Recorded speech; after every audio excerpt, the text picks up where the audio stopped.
Hello guys. तो कैसे हैं आप लोग।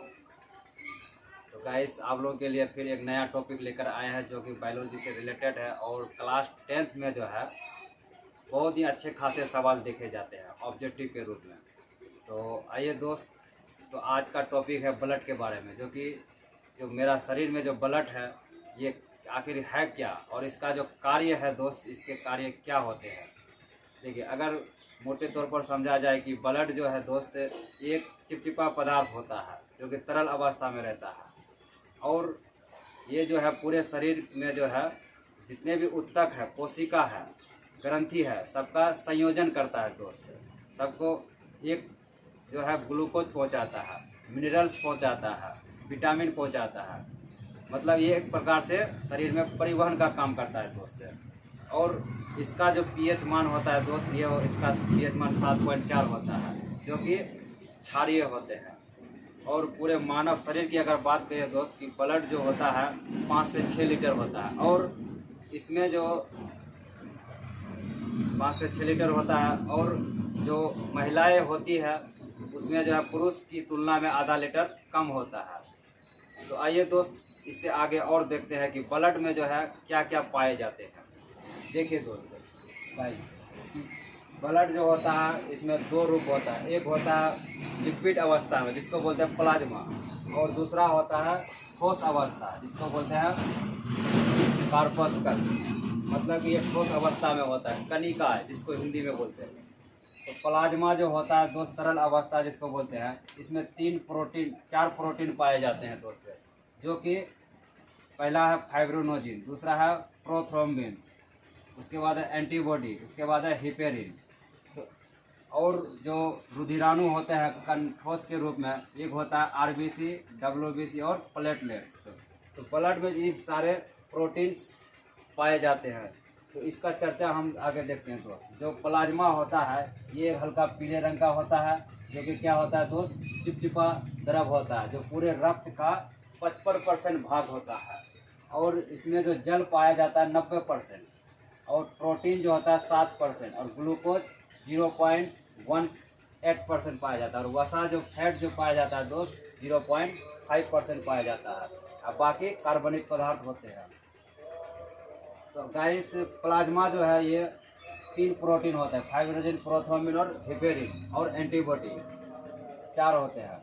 ये सब रक्त को क्या करता है भाई, थक्का बनाने में मदद करता है। अगर मेरा शरीर में अगर कहीं कट गया तो वो तो ब्लड बहते ही रहेगा, लेकिन जब तक अगर ये प्रोटीन अगर आपके शरीर में है तो ब्लड को थक्का बना देगा, बहने से रोक सकता है। रक्त जमने की क्रिया में फाइब्रिनोजिन जो है प्लाज्मा से अलग हो जाता है। प्लाज्मा का जो शेष भाग होता है वो सीरम कहलाता है। अगर आप पैथोलॉजी में देखे होंगे कि ब्लड लेता है ब्लड कलेक्शन के बाद जो है फाइब्रिनोजिन अलग हो जाता है। जो पीला वाला भाग होता है वही मेरा होता है दोस्त सीरम कहलाता है। उसी से जो है बीमारी की जांच होता है।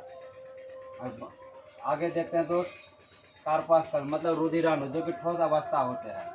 ये रक्त का कणिकीय भाग होता है, ठोस वाला भाग होता है जो कि 3 भागों में बटा होता है दोस्तों। पहला है आरबीसी, डब्ल्यूबीसी, प्लेटलेट। तो आइए जानते हैं पहले आरबीसी के बारे में कि आरबीसी क्या होता है। देखिए, रुधिराणु का जो 99% भाग होता है आरबीसी का होता है। मतलब जो भी ठोस अवस्था में होता है उसका जो सबसे ज़्यादा भाग आरबीसी का होता है। और आरबीसी की कुल संख्या भाई 5 मिलियन होती है, मतलब 5 लाख के बराबर होती है। मतलब जो 5 से 6 लीटर जो ब्लड होती है उसमें लगभग 5 मिलियन जो है आरबीसी पाया जाता है। इसमें केंद्रक तथा लाइसोसोम नहीं पाया जाता है। आरबीसी को इरिथ्रोसाइट भी कहा जाता है भाई। देखिए, आरबीसी का जो जीवन काल होता है 120 दिन होता है। 120 दिन बाद जो है आरबीसी जो है भाई वो मर जाता है। और मरने के लिए कहाँ चले जाता है ये, यकृत और प्लीहा में चले जाता है। और फिर पुनः जो होता है कुछ आरबीसी को वो पुनः जीवित भी कर देता है।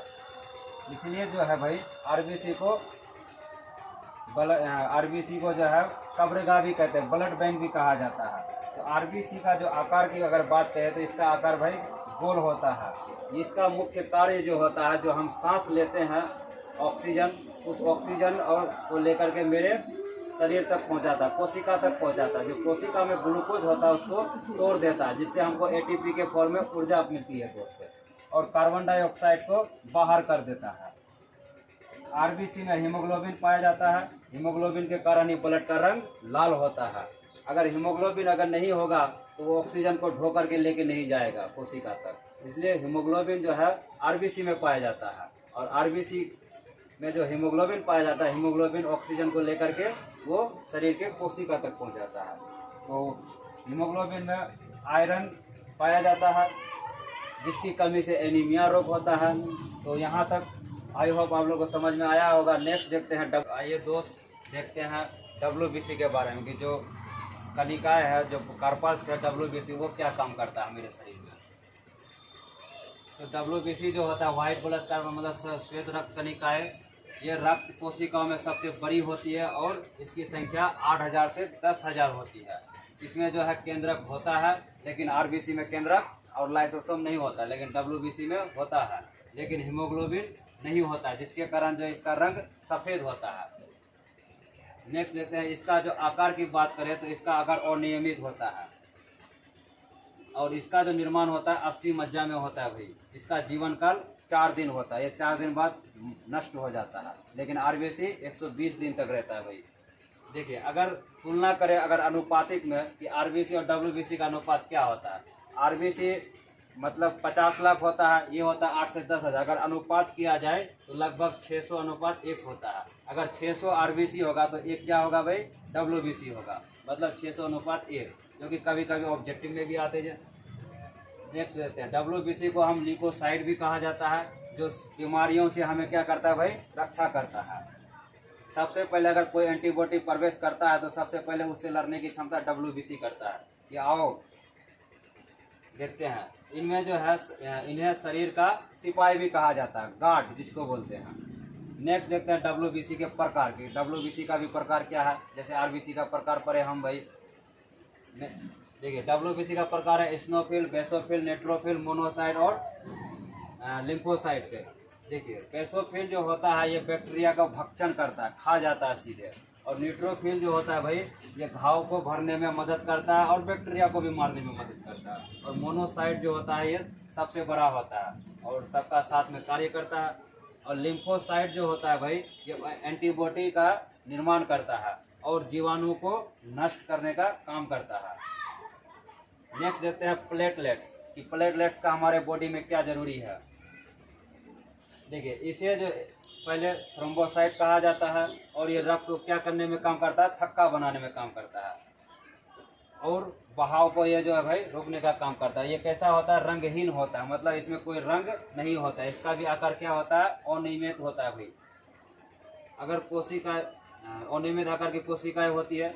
देखिए, जीवन काल जो इसका भी 4 से 5 दिन होता है, जो कि WBC का होता है, उसका भी 4 से 5 दिन होता है। प्लेटलेट्स का भी होता है, इसकी संख्या 2 से 3 लाख होती है। लेकिन अगर भाई डेंगू बीमारी हो गया तो आपका प्लेटलेट सीधे नीचे गिर जाएगा। कितना बचेगा, 80,000। तो 80,000 बचेगा, यहाँ है 2 लाख। तो क्या आप जीवित रह पाइएगा, नहीं रह पाइएगा। इसीलिए जो है कभी कभी डॉक्टर साहब कहते हैं कि कीमिया खाओ। अगर कीमिया खाओगे डेंगू का बीमारी में तो तुरंत जो है WBC को बढ़ा देता है। तो कैसा लगा ये वीडियो गाइस, तो आई होप आप लोगों को अच्छी तरह से समझ में आया होगा। फिर नेक्स्ट क्लास में हार्ट के बारे में चर्चा लेके आएंगे, जो कि बहुत इम्पोर्टेंट होगा। Thank you.